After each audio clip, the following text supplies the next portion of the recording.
Hi everyone and welcome back to Snippit Sports Science, proudly brought to you by eliteform.com. I'm Chris Cavillo, joined today by Jared Coleman-Stark. Welcome aboard and how are you? Excellent. How are you doing, Chris? Yeah, very good, thank you. Today's article is around hamstring injuries and in particular two different exercises. And the article is called Single Leg Roman Chair Hold is more effective than the Nordic hamstring curl in improving hamstring strength endurance in Gaelic footballers with previous hamstring injuries. All right, so that's a pretty big title, isn't it, Chris? Can you break down some of those terms for us? No, I think not everyone might not know what a Roman chair hold is or a Nordic or what is Gaelic football? Okay, and I think the title actually gives it away. So Gaelic football is in Australia, we have Aussie rules, and it's a similar type game where except you're using a round ball on a soccer pitch and you pass the ball in a 360-degree manner and you try and score points through some goalposts at the other end. Very strongly recommend anyone who's never seen Gaelic football, pull up a video right now and have a look at it. It is an awesome sport and you need to see it.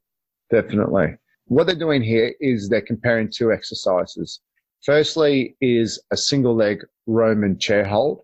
And what that is, it's using a machine which is similar to a parallel back extension or a glute ham raise type machine, where what you do is it anchors your feet using pads. And then there's another pad which is on around your thighs and you're in this prone position, elevated up off the ground. And you actually hold these positions over sets and reps and different loading type mechanisms as well. There's actually a really good picture in the article as well, so make sure you pull that up. The Nordic hamstring curl, I think we're all really familiar with that. And we know that there's some really fantastic work being done from the QUT group who also invented the NORboard. And that is just that Nordic hamstring curl. This is where you're kneeling on the ground. You have a partner who's able to hold onto your ankles so you don't fall over. And from your knees in a nice upright posture, you eccentrically lower your body to the ground. The hamstring strength endurance, now that's just a test that they use in Gaelic football as a measure of potential for hamstring injuries. And it's just a type of exercise where your shoulders on the ground, your foot's on a box, and you, through your hip extension, you use your hamstring to extend your hips and you go to fatigue. So it's an endurance test. How many repetitions can you do until you fail? And obviously what they're doing here is they're looking at athletes with previous hamstring injuries. So there's a little bit there. However, what it does, it really explains what the whole article is about. I think that test is used quite a bit in soccer as well. Is it used at all? You would know, of course. Is it used much in Aussie rules or rugby? No, not really. I think different clubs use different type of measures. You know, some people use Biodex in terms of the hamstring to quadricep ratio. Right. The NORboard is really good in that it's easy. It gives you, using strain gauges, it gives you great measurement. You can see the graph over the course of the whole movement, and it's a pretty simple concept, but being able to put numbers behind it.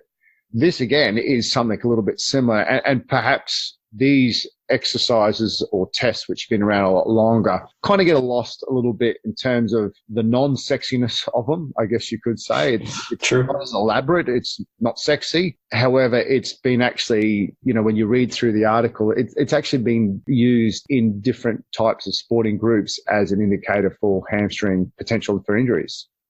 And it's great if you do have that Biodex machine. It's an incredible machine, but it's an incredible machine. It's huge. It's expensive. It's a lot of setup to use. And so having more practical tests like these are extremely valuable. And Jared, you obviously asked me about specificity of different sporting groups. With respect to the single leg hamstring bridge as a test, they actually cited a few different groups here. The first here was Schumermans et al. Found that the risk of re-injury in soccer players was associated with substantial deficit in hamstring strength endurance, as measured by a prone leg curl to exhaustion test. In Aussie Rules Football, or AFL, those players with a preseason deficit of less than 25 repetitions, this was the single leg hamstring bridge, they were significantly more likely to sustain a hamstring injury on the right side during the season.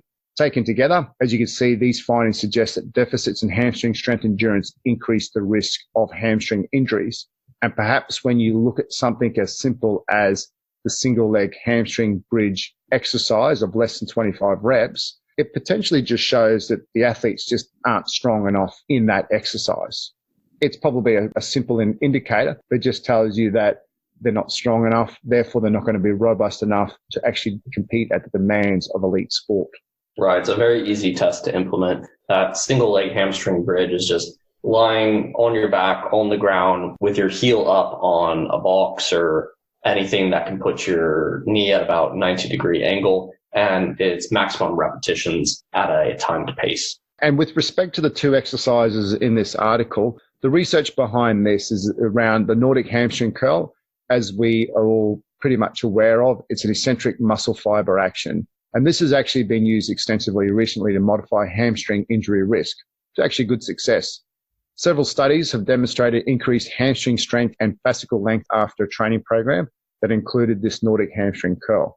For example, a recent study found that 4 weeks of Nordic curl training with emphasis on either muscular strength or endurance both reduced the loss of eccentric strength after a soccer-specific fatiguing protocol. And more recently, isometric loading such as the single-leg Romanian chair hold, which is the other exercise in this paper, has also been advocated as an alternative strength training intervention to prevent hamstring injuries. In one study, Van Hooren and Bosch hypothesized that high-intensity isometric exercise may be more effective to condition the hamstrings for high-speed running than eccentric exercises because they more specifically replicate the isometric muscle fiber action the hamstrings are believed to perform during the swing phase of high-speed running. And that's very high-quality, interesting research there. I know Van Hooren, at least, he's involved with the Institute of Sports Studies in the Netherlands, as well as a university there as well. I've seen quite a bit of work from him, and I've really liked just about everything that he's written. Going on to the aim of this study, they wanted to compare the effects of a 6-week training intervention involving either the single leg Romanian chair hold or the Nordic hamstring curl on hamstring strength endurance, as measured by the hamstring bridge test. A secondary aim was to investigate whether the effectiveness of these exercises in improving hamstring strength endurance differs between the previous injured and non-injured leg. Now, one thing here to obviously think about is that the strength endurance test is a strength endurance test. It's not going to be necessarily an indicator of how they're going to go out and perform, but it's just one way of obviously trying to indicate the potential indication of re-injuring of a hamstring injury. Right, and taking into account that a lot of those injuries are on the back of fatigue produced during the game, pretty much all hamstring injuries, well, at least half, that's what it is. It's half of hamstring injuries occur in the last 15 minutes of either the first half or the second half. So it's always towards the end of a half that these injuries are occurring, and it's very likely that it's due to the fatigue. Therefore, it's the strength endurance that seems to be most relevant to the muscle. Moving into the methods, the researchers recruited participants from Gaelic football clubs, and get ready for me to butcher some names here, County Cavan, Fermanagh, and Leitrim. These were all senior level footy players with a history of hamstring injuries. So what everyone means by a senior level Gaelic football player is this is the highest level of Gaelic football players. So these are elite footy players that all had a history of hamstring injuries. And also 11 of these injuries were diagnosed clinically and ranged between a grade 1 to 3 strain, whereas one injury was a tendon rupture requiring surgery. Right, so 12 subjects overall. And what was the procedure that they used for the actual study, Chris? The 12 participants were randomly divided into 2 groups. The first group completed a 6-week single-leg Roman chair hold training program, and the second group completed 6 weeks of Nordic hamstring curl training. Okay, so we're looking at chronic changes in that training measure, the single leg glute bridge.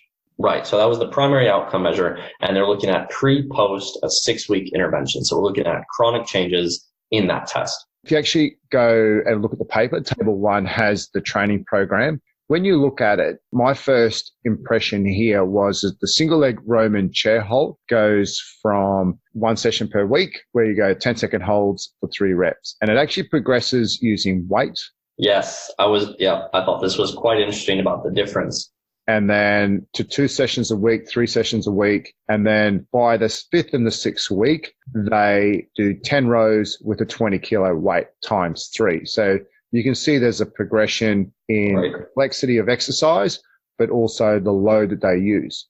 Right. So it's primarily intensification, periodization there. Their time under tension across it when they actually calculate it was the same each week. Whereas if you look at the Nordic curl, they had a similar increase in number of sessions per week as the single leg Roman chair program. What was really interesting here was the sets and reps protocol. In week 1, it was 2 sets of 5. Week 2, it was 2 sets of 6 twice a week. Into the 5th and 6th week, where they did 3 sets of 10 3 times a week. Yes, so it's an extensification program for the Nordic curl. Yeah, and you look at like the amount of total time under tension, it really increases over the week. And I do remember reading an article somewhere comparing low rep hamstring eccentric work versus high rep, showing very little difference in the two, and therefore indicating that the best way forward for Nordic hamstring curls was to do lower reps. And I know when I'm trying to prescribe this to athletes, I ask them to do 3 sets of 10 3 times a week. That's a lot of work for them to actually. Especially Nordics, with just by their nature of them, they are eccentric. So even at a relative lower intensity, they're still going to be producing relatively more muscle damage and harder to recover. And if you're also trying to train for football at the same time, that means that your hamstrings are partially impaired, and it could be increasing your risk for hamstring injury while you're doing the training program. That's so right. And I actually also wondered, why didn't they progress the level of complexity and the loadings similar to what they did for the single leg Roman chair hold? So keeping sets and reps similar and just actually trying to progress the complexity around using load or arm overhead or something like that. That was one thing that really popped into my head. Look, the study is what it is, and there are some groups that are doing quite big reps and sets out there. I do think, though, that there's a large school out there that's actually saying that, well, I wouldn't be prescribing that to the athletes that I work with. I'm just saying that. Anyway, let's get back to the study. We're going off a little bit of a rant and a tangent there. Well, I am. So back to the article to reinforce here, the Nordic curls thought to produce an eccentric hamstring muscle fiber action, whereas the single leg Roman chair is thought to produce a predominantly isometric muscle fiber action. And as we said earlier, this was performed in a glute hamstring machine. The primary outcome measure that we have to remember here in terms of this study was the number of repetitions during the single leg hamstring bridge. In respect to this, once again, what the athletes did in this endurance test was in a supine position, lay on the back. They had one heel on a 60 centimeter box. The test leg was placed at 20 degrees knee flexion, and the participants requested to place their arms across their chest and push through their heel to lift their hips off the ground to get that extension. This was performed in a 1, 2, 3 count up and down, and they were instructed to complete as many reps as possible. And this was the outcome of the test, the pre and the post testing. I think that's pretty good coverage of the methods. Maybe it's time to move into the results. So for the results, number one thing here, listeners, if you can, please pull up the article, check out table 2 and follow along using table 2 for the results. In table 2, looking at the single leg Romanian chair group, we look at the previously injured leg. There was a percent difference of about 24%. So that previously injured leg improved 24%. And that was a very likely moderate improvement. Whereas for the non-injured leg, there was about a 17% improvement, which was also a very likely moderate improvement. For the Nordic curl group, the previously injured leg improved 0.3%, which was a unclear 80% chance for a trivial change there. Whereas for the non-injured leg, there was actually a negative 2% difference from pre to post, which is a likely trivial change. So this here is basically saying, Jared, that the single leg Romanian chair group improved better than the Nordic curl group in previously injured hamstrings. Right. There was essentially no change in the Nordic curl group, whereas there looks like a fairly significant change in the Romanian chair hold group. And one thing that when I was reading through the results and looking at the table, the first thing that drew my attention was that although the groups were randomized, there was actually a difference between both groups to start with. The previously injured group did around 32 reps, whereas the Nordic curl group, they could do around 36 repetitions. So there's a difference already. So to be able to improve more in that Nordic curl group is a lot harder. And then once again, referring back to the protocol that they did, 3 sets of 10 3 times a week, these guys are probably actually fatigued. So when they come to do their post-test, they've probably actually got this high level of fatigue that they just can't get through the number of repetitions. Whereas the single leg Romanian chair group, they haven't had that same level of total time under tension. They've had a nice progression. They've got stronger because they've used that isometric strengthening type program. As we all know, isometric strengthening is a really good, valid way of getting stronger. I think the Nordic curl groups were just tired. Yeah, and later in the article, but immediately relevant now, is the authors do mention in their limitations section that the classification of the injuries had been updated since they started the studies. From what I understood of what they wrote, is that they didn't classify them based on how recent the injury had been. And so actually the single leg Roman chair group had been more recently injured on average. And so they theorized that they could have actually been more detrained at the beginning. But if you look at the numbers here, the single leg Roman chair group, their previously injured leg could do 32 repetitions, whereas their non-injured leg could do 35 repetitions. Then for the Nordic curl group, the previously injured leg could do 36 repetitions, and the non-injured leg could do 32.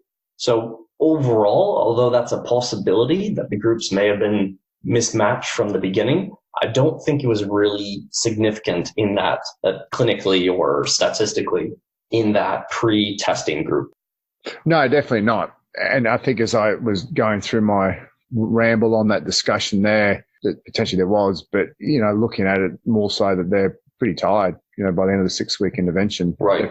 They may have benefited from a recovery week there. I can understand that. Yeah, definitely. You would more need that from an extensification program than from an intensification program for sure. Well, what we just covered with table 3 were the within subject changes. And so to actually compare them, we need to look at the between subject changes. And what they write here for that section is that the single leg Roman chair group improved more likely more with a moderate magnitude in both the non-injured leg at 19.5% and the previously injured leg at 23.3% compared with the Nordic curl group. So that's actually a direct comparison between the groups. That really wraps up the results. What do you think of the study, Chris? I think what it does is just highlights another exercise to add to the repertoire. And when you listen to the hamstring group out of QUT, they talk about more of a wholesome type training program about incorporating exercises of both knee and hip dominant.